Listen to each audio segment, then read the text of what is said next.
Welcome to the case of the Dover Dispatch Rider, a Sherlock Holmes adventure from the series The Consulting Detective's War. Holmes in WWI, playing in the year 1916. With the official seal of secrecy at last lifted from these long-hidden War Office files, I may finally speak of my friend's most perilous work. During the Great War, Holmes was not merely a consulting detective. He was England's secret weapon. His battlefield was one of shadows and whispers, his adversaries the agents of the German Empire. These are the chronicles of that clandestine war. Our first engagement in this grim contest began not in the trenches, but upon a lonely road to the coast. I have recorded the affair as the case of the Dover Dispatch Rider. Chapter 1. The November fog, that perennial affliction of London, had crept in with the dusk, pressing against our window panes at 221 B. Baker Street. My companion had been in one of his silent, introspective moods for the better part of the day, lost in some arcane analysis of tobacco ash that I dared not interrupt. Suddenly he straightened up, his hawk-like features sharp in the firelight. The air itself is heavy with anticipation, Watson. Do you not feel it? A tension beyond the mere dampness of the evening, remarked Sherlock Holmes. Before I could frame a reply, his prediction was borne out by a sharp, urgent rapping at our front door, a sound that cut through the muffled quiet of the street. A moment later, Mrs. Hudson entered, bearing a telegram upon her silver salver. The envelope was of a stern, buff-colored paper that I had come to associate with officialdom. "Ah," said Holmes, examining the envelope, "from the War Office. Note the haste in the sealing wax, Watson, and the slight tremor in the address. This is not a request, but a desperate summons," observed Sherlock Holmes. He tore it open, his eyes scanning the brief message with an intensity that seemed to consume the very words on the page. His posture grew rigid, and the languor of a moment before was utterly gone, replaced by a vibrant, electric energy. "Our presence is required in Whitehall, at once. A matter of the highest national security," declared Sherlock Holmes. Our hansom cab raced through the city, its hooves a frantic drumbeat on the wet cobblestones. Through the misted windows, we saw a London transformed by conflict, dimmed gas lamps and uniformed silhouettes hurrying through the gloom. We were soon ushered into the War Office, a vast edifice of marble and mahogany, where the echo of our footsteps in its hushed corridors seemed impertinent. A stern-faced aide led us to a large, sparsely furnished office. Standing by a map-strewn table was a man in the uniform of a major, his shoulders slumped with a burden that was clearly more than military responsibility. His face was pale, his eyes hollowed out by sleeplessness and anxiety. "Mr. Holmes, thank God you've come. I am Major Finch. We are facing a catastrophe of the first order," replied Major Alastair Finch. "You may speak freely, Major. The facts, if you please, all of them," Sherlock Holmes pointed out. The Major began at once, his voice tight with urgency. "It is a dispatch rider, Corporal Arthur Pendelton, one of our most reliable men. He left London 3 hours ago with a sealed satchel for General Headquarters in Dover. He never arrived," Major Alastair Finch answered. Holmes remained perfectly still, his gaze fixed upon the Major. "And the contents of this satchel," Sherlock Holmes said. Major Finch swallowed hard, a muscle twitching in his jaw. "The complete and final deployment plans for the new offensive on the continent. Every troop movement, every timetable, every point of attack. If those documents fall into enemy hands, it will not be a battle, Mr. Holmes. It will be a wholesale slaughter of our finest men. The entire war effort could be compromised," said Major Alastair Finch. A profound silence descended upon the room, heavier and more chilling than the fog outside. The ticking of a grand clock somewhere in the hall seemed to mock us with its indifference. "Good heavens! The man has simply vanished?" asked Dr. John Watson. The Major's response was swift and bleak, confirming my worst fears. "After that, the information is as good as a death warrant. replied Major Alastair Finch. Holmes stepped forward to the map, his long, thin finger tracing the red line that marked the Dover Road. The problem did not begin in this office, Major, and it will not be solved here. The answer lies on that lonely stretch of road between here and the sea, remarked Sherlock Holmes. He turned to me then, his eyes alight with the fire of the chase, all trace of his earlier languor utterly burned away. Watson, pack your service revolver and a warm coat. We take the first train. The game is afoot, and our hunt begins in Dover, stated Sherlock Holmes. The train's rhythmic clatter accompanied our somber journey from London, each mile drawing us closer to Dover and deepening the gravity of our task. We were met at the station by a grim-faced constable, his uniform damp from the persistent mist. He stood beside a mud-spattered motor car, its engine idling with a rough, impatient cough. "Mr. Holmes, Constable Miller. Scotland Yard telegraphed. Thank heavens you're here. The military is breathing down our necks, and the road's been sealed for hours. Frankly, sir, we're at a complete loss. This whole affair is a blasted mystery. The motor is this way," Constable Miller answered. His voice was gruff, laced with the weariness of a man under immense pressure. He drove us to a desolate stretch of the Dover Road, a grey ribbon flanked by windswept fields under a sky the colour of slate. A second policeman, a burly sergeant with a skeptical expression, stood guard beside a makeshift cordon. "Mr. Holmes, I presume, Sergeant Davies. We've had every available man combing this area since dawn. Roadblocks are in place from here to Folkestone. If there was anything to find, we'd have found it," said Sergeant Davies. "The sergeant is correct, Mr. Holmes. My men are thorough. We've questioned the patrols who rode this route before and after Pendelton's scheduled time. Nothing. It's as if he and his motorcycle were plucked from the sky," replied Constable Miller. A cold wind whipped across the open ground, whistling through the hedgerows. Holmes, deaf to the elements and the sergeant's professional pride, sprang from the motor car before it had fully stopped, his boots crunching on the gravel verge. He was instantly upon his hands and knees. Sergeant Davies watched with a barely concealed scoff, folding his arms against the biting wind. Constable Miller, however, observed Holmes with a desperate intensity, his earlier weariness replaced by a sliver of hope. "The tracks are quite clear, Watson. A heavy motor car, its tires of a civilian pattern. It stopped here. Then see how the gravel is displaced. It reversed with considerable haste," observed Sherlock Holmes. He moved with a curious, scuttling motion, his magnifying glass a glittering third eye. He paused, plucking something from a thorny briar bush with his forceps. It was a small, tightly wound piece of twine. He then scraped at a dark patch on the road, collecting a few minute flakes into an envelope. "What is it you have found, Holmes?" wondered Dr. John Watson. "We have found, Watson, our first three facts," Sherlock Holmes observed sharply. His eyes gleamed. "A civilian vehicle, not military. A fisherman's clove hitch, tied with practiced swiftness," remarked Sherlock Holmes. He held up the twine, then tapped the envelope. "And the unburnt dregs of rare, shag-cut French tobacco. Corporal Pendelton, my dear fellow, did not simply vanish. He was met," Sherlock Holmes noted. The sergeant's skepticism finally wavered, replaced by a grudging respect.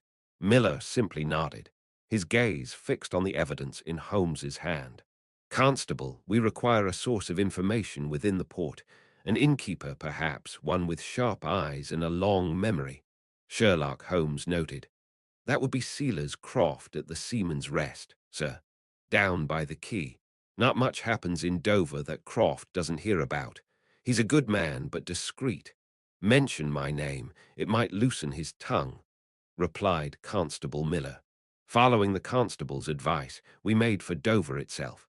The air grew thick with the scent of salt and coal smoke. As we neared the quay, the sounds of the harbor rose to meet us, a chaotic symphony of steam whistles and the clanging of bells from the ships. This was overlaid with the constant rattling of cranes and the sharp, echoing shouts of men hard at work on the docks. The Seaman's Rest was a low-beamed establishment. The air was thick with the smell of spilt ale and pipe smoke, punctuated by the low murmur of conversation and the clink of glasses. Behind the bar stood Mr. Silas Croft, a man with a steady eye and a frame as solid as the oak he polished. He listened to Holmes's discreet enquiries without a flicker of expression. Suspicious folk, sir. In Dover these days that's half the population, but a man who did not fit. Aye, there was one. Came in 2 nights past. Well dressed, but his boots had seen country mud. Sat by the window, nursed a single brandy, and watched the road. He had the patient stillness of a spider in its web. Mr. Silas Croft replied. And did you notice anything else about this man, Mr. Croft? A manner of speech. A habit, Sherlock Holmes pointed out. He smoked a pipe. The aroma was unusual, not the navy plug my regulars favor. It was foreign, sweetish, almost like incense, said Mr. Silas Croft. A flicker of triumph lit Holmes's eyes. He thanked the innkeeper for his time, and we stepped back out into the bustling street, the sounds of the port swirling around us once more. I saw that he held the small evidence envelope in his hand, tapping it thoughtfully. A civilian motor car, a seaman's knot, a watchful spider, and a rare French tobacco, he mused, his tone quiet yet brimming with energy. The threads diverge, Watson, yet they are all spun from the same spool. Our work in Dover is done, replied Sherlock Holmes. Then we are returning to London, wondered Dr. John Watson. Immediately. This particular blend of tobacco is not sold in 100 shops in all of England.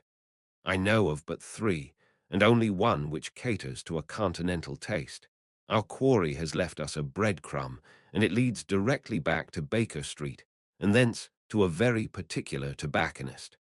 Sherlock Holmes responded. Upon our return to Baker Street, the familiar drone of London traffic was a welcome sound. The low symphony of hoof falls and rumbling wheels replaced the tang of salt air from the coast. Holmes, silent for the entire train journey, was now animated by the light of our gas lamp. He had spread the pinch of French tobacco from Dover upon a sheet of paper. Observe, Watson, this tobacco blend, Perique and Latakia, tells us much. But the wrapping paper. Ah, there's our key.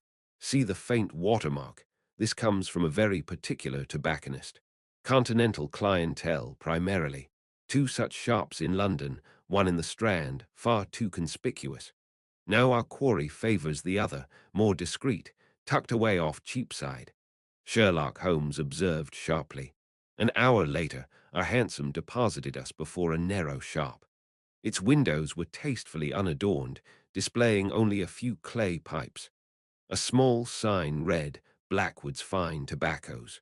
When we pushed open the heavy oak door, a brass bell chimed. The sound was instantly absorbed by the rich, cloying aroma of 100 different leaves. Behind the counter stood Miss Elena Blackwood. She was a picture of calm efficiency, her dark hair pinned in a severe, neat bun. Her gaze was steady. Yet, as we entered, I saw a flicker of appraisal in her eyes, a look that was instantly suppressed. Her hands moved with practiced skill, weighing tobacco for another customer. A good afternoon to you, miss. I was hoping you might identify this particular blend for a friend of mine, a naval man recently returned from the Channel, stated Sherlock Holmes. Her voice, when she spoke, was low and measured, as if each word were weighed as carefully as the tobacco on her scales. That is our Channel mixture, sir, a favorite among gentlemen whose duties take them across the water. It holds up well against the sea air, responded Miss Elena Blackwood. Indeed, your supply lines must be quite robust to procure such fine leaf in these troubled times. Sherlock Holmes responded. A faint, almost imperceptible tightening around her mouth was her only reaction. Her gaze did not waver from Holmes's. We have long-standing arrangements, sir. Commerce, like the tide, finds a way, responded Miss Elena Blackwood. We made a small purchase and departed, the bell chiming our exit. Once safely back in the bustle of Cheapside, Holmes's pleasant demeanour vanished. "She is remarkably knowledgeable for a simple tobacconist, Holmes," remarked Dr. John Watson. "Knowledgeable and guarded. Commerce, like the tide, finds a way." A rather poetic phrase for selling tobacco, wouldn't you say? I have already wired my irregulars. Young Wiggins will have eyes on that sharp day and night. Now, Watson, to our second thread. The War Office awaits, Sherlock Holmes pointed out. Stepping into the War Office, we left behind the tobacconist's fragrant calm. Here, paper and sealing wax scented the air. Boots whispered on polished floors. Documents rustled, a dry chorus of secrets. We were met by Major Alistair Finch in a vast records room. The man's moustache was as rigid as his posture, and he stood before towering shelves of manila folders. "Holmes, your work on the matter of the stolen submarine schematics has not been forgotten. What do you require?" replied Major Alistair Finch. "The service record of Corporal Arthur Pendelton, Major.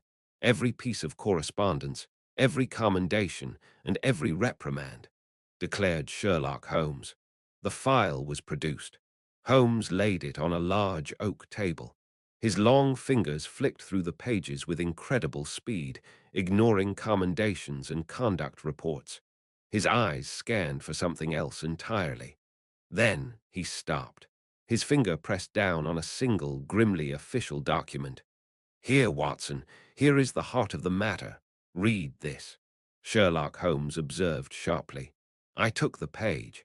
It was a formal notification from the Adjutant General's office, dated just 3 weeks before the corporal's disappearance.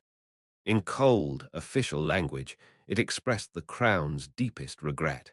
His elder brother, Private Thomas Pendleton, had been killed in action near Ypres. Good heavens, Holmes, the poor lad, to receive such news and then be tasked with such a vital duty, responded Dr. John Watson. "Precisely. We have seen the external pressures of espionage and duty. Now we see the internal ones, grief and psychological strain. A man's heart can be a far more complex battlefield than any in Flanders. Our next task is clear. We must speak with those who knew this tortured heart best. We must find his family, and more importantly, his fiancée," Sherlock Holmes noted. The news of Corporal Pendleton's late brother was a delicate, personal lead Holmes insisted we pursue at once. The following afternoon found us not in some den of espionage, but before a respectable brick townhouse in Kensington, the home of the corporal's fiancée, Miss Amelia Vance. A chill wind cut through the bare trees, and the clatter of our hansom seemed an intrusion on the street's heavy quiet.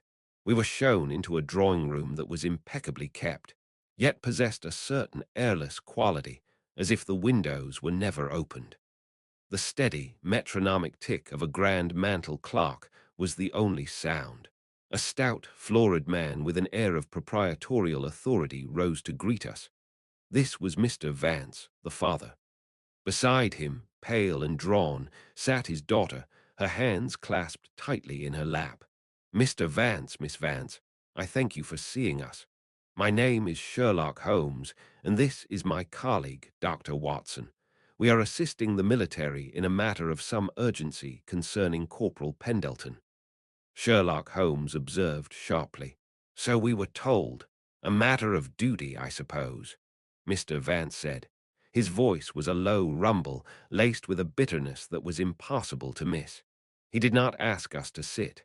Indeed, we were deeply sorry to learn of the recent loss of his brother Thomas. "A terrible blow for any family," Sherlock Holmes said. At this, Miss Vance flinched, and her father's face hardened. He took a short, angry step forward, his polished shoes squeaking on the parquet floor. "A blow! It was a needless sacrifice. I told Arthur his first duty was here, to my Amelia, not to some general in a French shade," Mr. Vance answered. "A conflict of loyalties is a heavy burden, Mr. Vance," declared Sherlock Holmes. "Burden! We begged him to seek a transfer, a discharge, anything to escape that butcher's bill of a war. After what happened to his brother, we insisted," said Mr. Vance. Holmes's gaze shifted to the young woman, his expression softening almost imperceptibly. Miss Vance, the air in here is somewhat oppressive. Perhaps you would do me the honor of a short stroll in the park opposite. A little fresh air might clear the head. We can speak more freely, replied Sherlock Holmes. She glanced nervously at her father, who gave a curt nod. Soon we were out in the open, the crunch of gravel beneath our feet, a welcome change from the funereal silence of the house. Miss Vance had drawn a shawl about her shoulders, though she still trembled. It is true, Mr. Holmes. We put him under terrible pressure. I feel such guilt. He loved his country, but he loved me too. He was torn apart by it. Amelia Vance said. Her voice was a mere whisper, easily lost in the rustle of the dry leaves that skittered across the path. Did he give any indication that he had found a solution to this dilemma, a way to satisfy both his duty and his desire to be with you safely? Declared Sherlock Holmes. He was resolute. He said he had to see his service through. But the last time I saw him, he seemed different, hopeful. He told me not to worry, that he was undertaking one last, vital task. He said if he could accomplish it, it might change everything for us. He said it was a matter of the highest importance, said Amelia Vance. As we returned to Baker Street, the rhythmic clip-clop of hooves punctuated our silence. Miss Vance's tear-streaked face haunted my thoughts. A tragic business, Holmes. The man was caught between the devil and the deep blue sea. Do you suppose this pressure finally broke him, that he simply deserted? Dr. John Watson replied. No, Watson, quite the contrary. Pendelton was not a man to break. He was a man of steel, bent but never shattered, explained Sherlock Holmes. He spoke with a sudden intensity, his gaze fixed on the grey London streets rushing past. The rattle of the cab seemed to fade as he continued. He was a man looking for a third way, a single, heroic act he believed could satisfy all parties. One last, vital task that would secure his future with Miss Vance. He has not deserted his post. I suspect he has been convinced to reroute his duty. The family's pressure did not make him a traitor, my dear fellow. It made him a target. And now we must determine who aimed him, replied Sherlock Holmes. The memory of Corporal Pendelton's tormented fiancée still hung heavy in the air of our Baker Street lodgings. This was not a case of simple greed or cold-blooded murder. It was a tragedy born of a broken spirit. The conflict I had witnessed, that terrible tearing between love and duty, seemed to me an unsolvable human equation. For Holmes, however, such emotional turmoil was not a puzzle to be pitied, but simply the final variable required for a solution. He stood before the crackling fire, the flames casting dancing shadows that stretched his lean frame into that of a giant. A restless energy seemed to hum from him as he tapped a long finger against a dog-eared chart of the English Channel. The air in our rooms, usually thick with the scent of his strong shag tobacco, was now tinged with the faintest, almost ghostly aroma of the rare French blend from the evidence bag. Upon the mantelpiece, amidst the usual clutter of chemical apparatus and unanswered correspondence, lay the key scraps of his investigation. A note on continental tobacco, a precise sketch of a peculiar knot, and a timetable for the Dover-London Railway. It is a problem of logistics, Watson, not of brute force. Our adversaries are clever. They did not risk an assault on a guarded military road. Why would they, when they could simply persuade their quarry to walk willingly into their hands? Declared Sherlock Holmes. Persuade him. But surely, Holmes, Pendelton is a patriot. How could they turn such a man? Asked Dr. John Watson. Not for the enemy, Watson, for himself. He is a man before he is a soldier, and a man can be broken by weapons far more insidious than bullets or bayonets. Consider his state. A mind tormented by the horrors he has witnessed, a heart torn by the pleas of his family, and a future that promises only more of the same. Sherlock Holmes noted. So you believe they offered him not money, but a way out, a new life, commented Dr. John Watson. Precisely, an escape from a fate he has grown to dread. The family provided the psychological lever, our enemies the means of pulling it. Sherlock Holmes observed sharply. He paused, letting the weight of his words settle in the quiet room before gesturing towards the scraps on the mantelpiece. Consider the evidence. A knot of a type used by French fishermen, a tobacconist's clerk with an encyclopedic knowledge of their preferred brands. It is not a coincidence, but a chain, each link forged in desperation and deceit. They would not bring him to London. It is too great a risk. They would extract him and the dispatch via the shortest possible sea route. He was not taken to Dover, but from Dover. The exchange was not for money, but for passage. He is bound for a quiet harbor on the French coast, a place where a new face would go unnoticed amongst the crews of the fishing fleets. I have identified the most likely village, Sherlock Holmes pointed out. Before I could inquire further, he had scribbled a message and dispatched it with one of our street Arabs. The reply came within the hour, a crisp telegram which Holmes read aloud with a thin smile. Passage arranged. Dover. Midnight. Ask for the Seagull. My compliments. M. My brother Mycroft Watson is nothing if not efficient when the security of the realm is at stake, remarked Sherlock Holmes. The crossing proved a miserable affair. I have faced enemy fire with a steadier stomach than I possessed aboard that small fishing vessel, the Seagull, as it pitched violently in the black, churning waters of the channel. Salt spray assaulted us relentlessly, its icy fingers finding every gap in our clothing. The creaking of the hull and the slap of waves against the bow created a constant, nerve-wracking symphony, a mournful sound lost in the howl of the wind. While Holmes seemed entirely unaffected, a still point of focus amidst the chaos, I confess I spent much of the journey huddled in misery. My thoughts were a grim reflection on this new, silent form of warfare fought in shadows and whispers.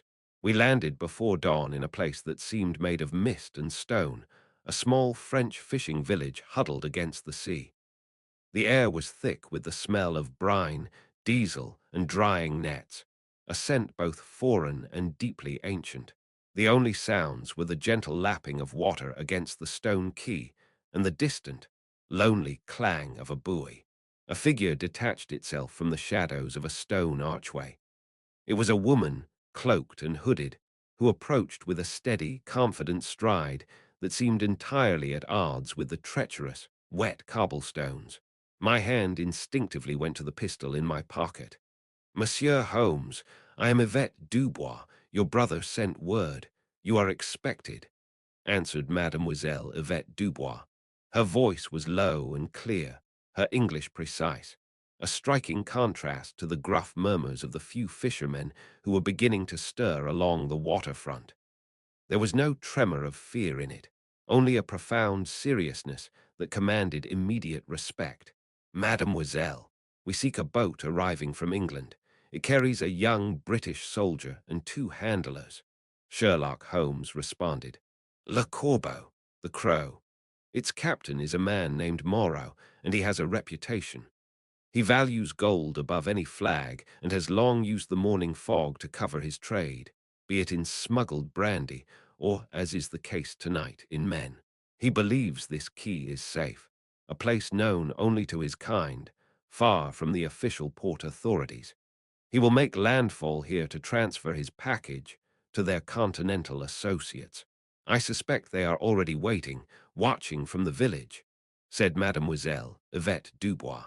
She gestured with her chin towards the dark, heaving expanse of the sea, where the grey light of morning had not yet broken through the gloom. A lone gull cried out, its call echoing mournfully over the water. They will arrive with the morning tide, using the cover of the fishing fleet's departure. We must be in position before then. There is no room for error, messieurs. None at all, responded Mademoiselle Yvette Dubois. The French coast was a place of profound darkness. Crouched behind a dune, the damp sea mist clung to my coat. The only sounds were the rhythmic hiss and drag of waves on the shingle and the low moan of the wind.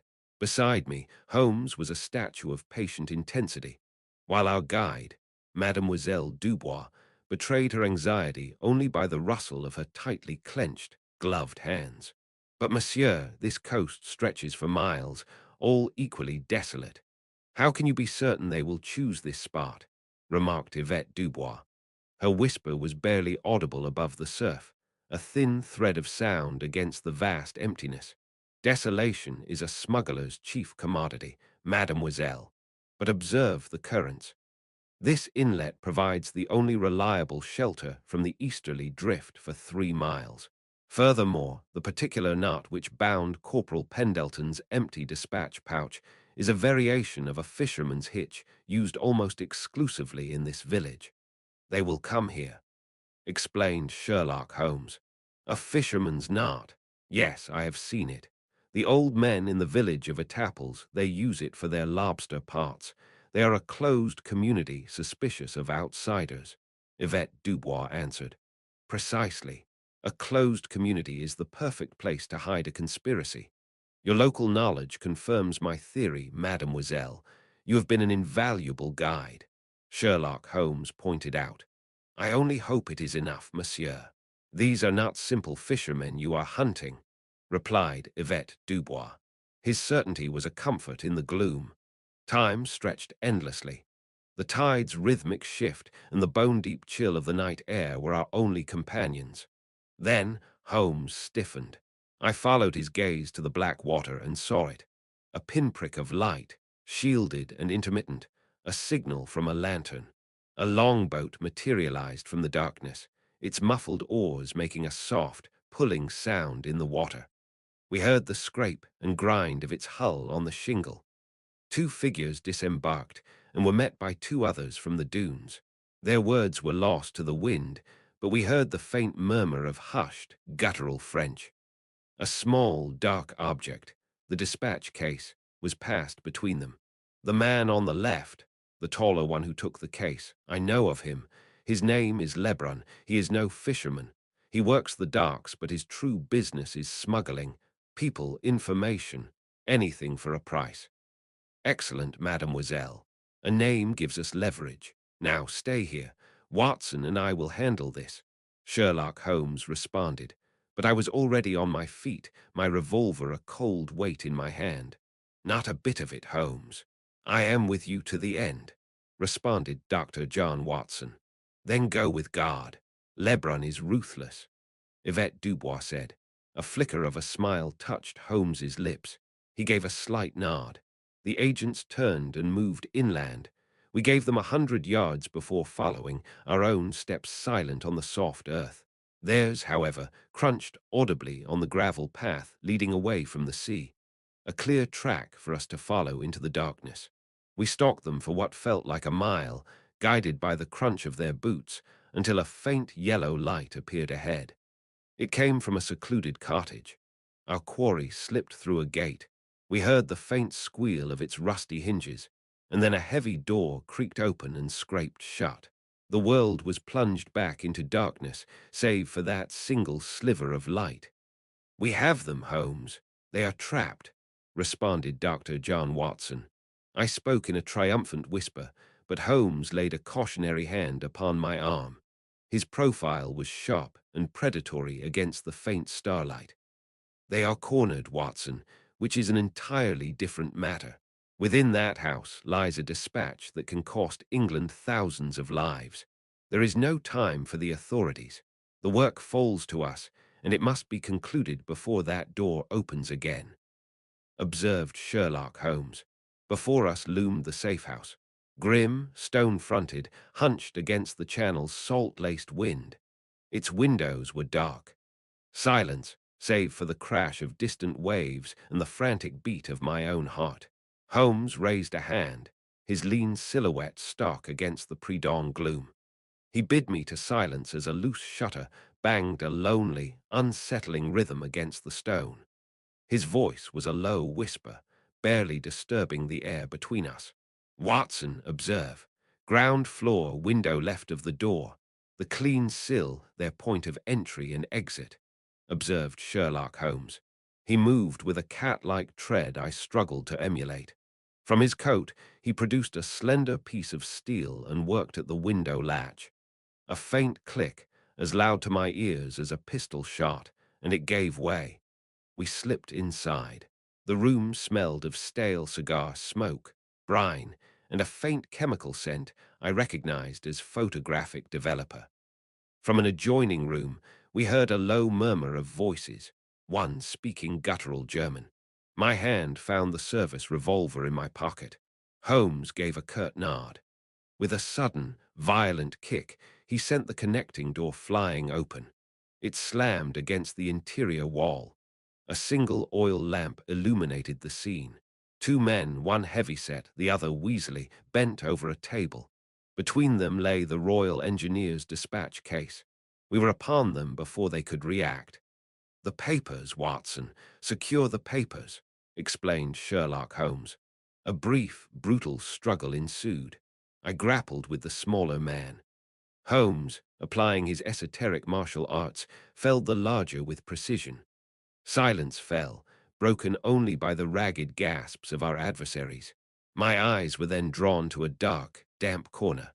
Bound cruelly to a chair was Corporal Arthur Pendelton.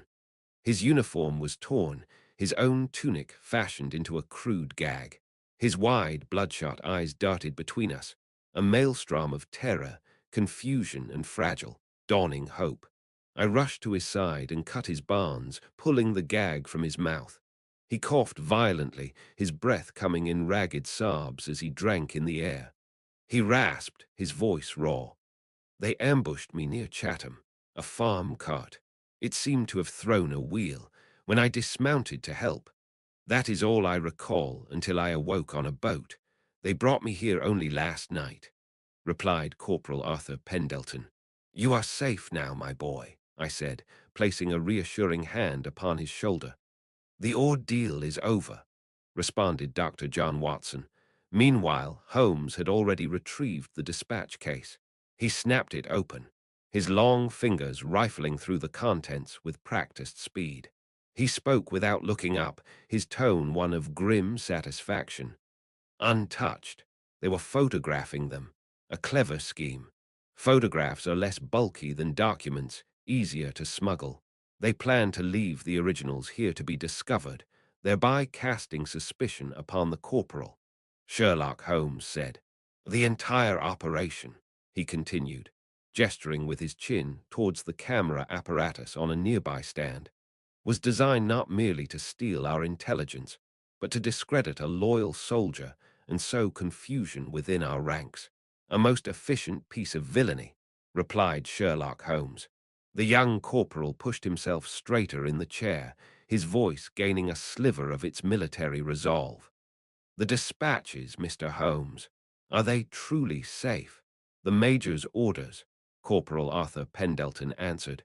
Holmes snapped the dispatch case shut with a sound of absolute finality. He turned to me. Faint dawn light filtered through the grimy window, catching the sharp planes of his face. "Indeed, the French authorities can deal with this refuse. Our own work is concluded. Come, Watson. Major Finch awaits his dispatch, and I dare say a rather more detailed report than he anticipated," deduced Sherlock Holmes. An hour later, we stood before Major Finch in his Spartan office at the Dover garrison. Holmes placed the dispatch case upon the Major's desk with a quiet thud that seemed to echo in the silent room. Finch's eyes, which had been fixed on Holmes, darted to the case. His hand trembled slightly as he reached for the clasps. He flipped them open and stared at the contents, his shoulders slumping in a wave of profound relief that momentarily stripped away his military bearing. He looked up, his expression one of immense gratitude. "They are intact. My God, Holmes, I had begun to fear the worst. The entire offensive. How can we thank you?" He paused, his gaze hardening again. "And Corporal Pendelton," replied Major Finch, "is a victim, Major, not a traitor. He was ambushed and held captive while these men photographed the documents. The plan was to let the originals be found near his body, thereby discrediting a loyal soldier and sowing chaos. He is a brave man who endured a terrible ordeal, Sherlock Holmes responded. Major Finch listened intently, his jaw tight. He stared at a map on the wall for a long moment, the weight of his initial suspicions seeming to settle upon him. When he turned back, his eyes held a new respect, not just for Holmes, but for the man he had nearly condemned. I see, a damnable piece of work. I will see to it personally that the corporal's record is cleared and his courage commended. You have averted a catastrophe on two fronts, Mr. Holmes. The nation is in your debt, Major Finch said. Holmes gave a slight inclination of his head, accepting the praise with his usual lack of ceremony. For him, the puzzle was solved, the game was won, and that was reward enough. The return journey to London was a somber affair. The rhythmic clatter of the train upon the rails and the occasional shrill blast of the engine's whistle did little to lift our spirits. Through the window, the grey skies over Kent seemed to mirror the disquietude in my own heart. We had recovered the dispatch, but the tragic fate of Corporal Pendelton hung heavy in the air. It was with this weight upon us that we presented ourselves at the War Office. The great stone edifice echoed with the sound of hurried footsteps and distant, shouted orders. The air within was thick with the scent of paper and floor polish. In the distance, the ceaseless tapping of telegraph machines echoed through the halls, a rhythmic pulse that seemed to mirror the nation's anxiety. Major Alistair Finch received us in a sparse office, where the only sounds were the ticking of a large clock on the wall and the muffled bustle from the corridor. He gestured for us to sit, and the scrape of our chairs against the wooden floor seemed unnaturally loud in the tense silence. Mr. Holmes, doctor, your telegram indicated success. I must confess, I hardly dared to hope. The documents are secure, said Major Alistair Finch. They are in the possession of the proper authorities at Dover, Major. The planned offensive is no longer compromised, replied Sherlock Holmes. The Major let out a breath he seemed to have been holding for days. He leaned forward, his voice low and urgent. And the rider, Corporal Pendelton, was he the traitor? Replied Major Alistair Finch. Holmes met the Major's gaze. When he spoke, his voice was uncharacteristically grave. Corporal Pendelton was no traitor, Major. He was a casualty of a battle fought not with bullets, but with fears. The enemy did not turn him, they simply broke him, remarked Sherlock Holmes. The Major's shoulders slumped slightly, a flicker of relief warring with confusion in his eyes. Broke him? How? Major Alistair Finch said. They used the weight he already carried. His anxieties over his brother's death, the pressure from his fiancée's family. These were the levers they used to pry him from his duty, Sherlock Holmes pointed out.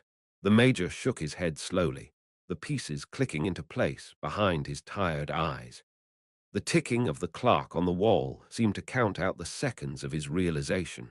So the enemy never had to approach him directly, answered Major Alistair Finch. Precisely. The true conspirator was the tobacconist's clerk, Miss Blackwood, her intimate knowledge of a rare French tobacco, the same found on Pendelton's motorcycle, was the thread that ultimately unraveled her entire network, stated Sherlock Holmes. Later that evening, the familiar comfort of our rooms at 221 B. Baker Street felt a world away from the cold austerity of the War Office. A cheerful fire crackled in the hearth, its sound mingling with the soft hiss of the gas lamps. Outside, the distant cry of a newsboy hawking the late edition punctuated the low rumble of London's traffic. Holmes had been silent for the better part of an hour, staring into the flames, his long fingers steepled before him. A grim business, Holmes. It is one thing to face an enemy on the field, but quite another to see a good man's mind turned into a weapon against his own country. Dr. John Watson inquired. Holmes shifted, his gaze finally leaving the fire. His voice, when he spoke, was quiet and reflective. It is the modern battlefield, Watson. Less honest, perhaps, deduced Sherlock Holmes. He picked up the iron poker and gently stoked the embers. They flared for a moment with a soft whoosh, illuminating his sharp, thoughtful features before settling once more. They did not buy Pendleton's loyalty, for it was never for sale. They simply identified the weight he carried, a weight of grief and of love, and added to it until his spine and his resolve could bear no more. It is a damnable form of warfare. He rose and moved to the window, the floorboards creaking softly under his weight. He pulled back the heavy curtain, and the sounds of the city, the clatter of a horse-drawn cab, a distant laugh, drifted up to us. We see the grand sweep of strategy, the movement of armies, the proclamations of duty. Sherlock Holmes responded. He paused, his silhouette framed against the gaslit glow of the London night. But we often fail to see the individual soul, straining under a burden that is invisible to all others. Corporal Pendelton's duty to his country was at war with his perceived duty to his family's peace of mind, explained Sherlock Holmes. He let the curtain fall with a soft swish, plunging the window back into darkness. In that conflict, there could be no true victor, only a casualty, Sherlock Holmes pointed out. I could find no reply. I simply watched my friend and considered the countless, silent struggles being waged in homes and hearts across the empire, far from the roar of the guns. The case was closed, but its echoes, I felt, would linger for a long time to come.